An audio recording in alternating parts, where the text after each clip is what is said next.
the collapse of communism in Eastern Europe in 1989 and the fall of the USSR 1987-1991.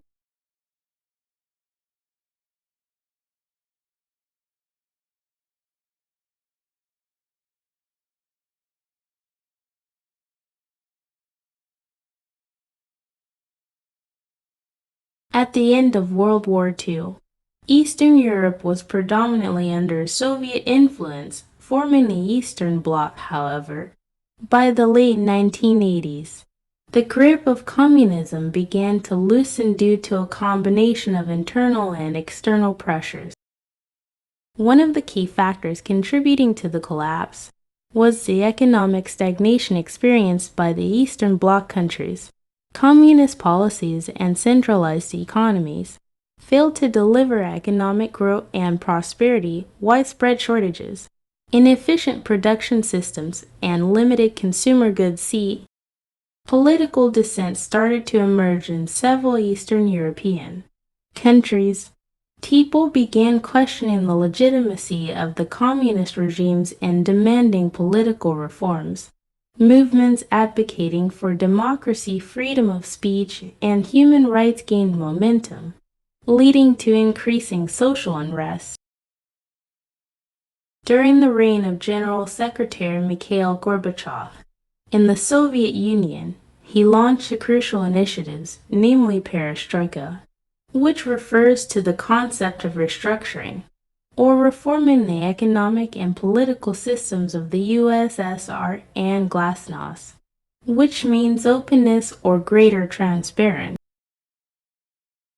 The onset of the downfall of communism in Eastern Europe can be traced back to Poland, where the Solidarity movement, under the guidance of Lech Walesa, emerged as a potent force advocating for political and economic transformations, which was brought about by a series of strikes, protests, and dialogues with the government, culminating in the holding of partially free elections in 1989, which constituted a major shift in the course of history. One of the most defining moments in modern history that signified the crumbling of the communist regime and ushered in a new era of unity and collaboration was undoubtedly the fall of the Berlin Wall on November 9, 1989. For close to 3 decades, the wall has served as an imposing physical and ideological divide between East and West Berlin, a stark reminder of the deep-seated animosity that had persisted between the two sides since its construction in 1961, and a powerful symbol of the Cold War era.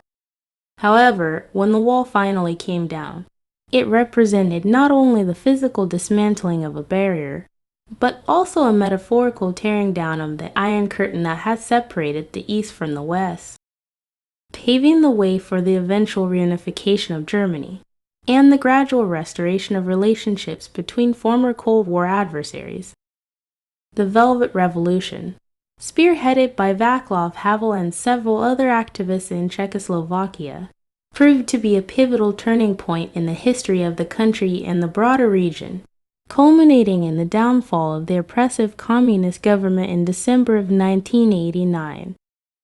The uprising was characterized by a series of peaceful protests and mass demonstrations by citizens who had grown weary of the authoritarian regime's repressive tactics and disregard for basic human rights. Despite facing grave risks and possible violence at the hands of the security forces, the demonstrators remained steadfast in their resolve to bring about change and continued to demand greater political and economic freedoms. The Velvet Revolution's success was largely attributed to the refusal of the security forces to use violence against the peaceful protesters, which demonstrated the power of nonviolent resistance and marked a significant milestone in the progression toward democracy and freedom in Czechoslovakia. These are the sources I used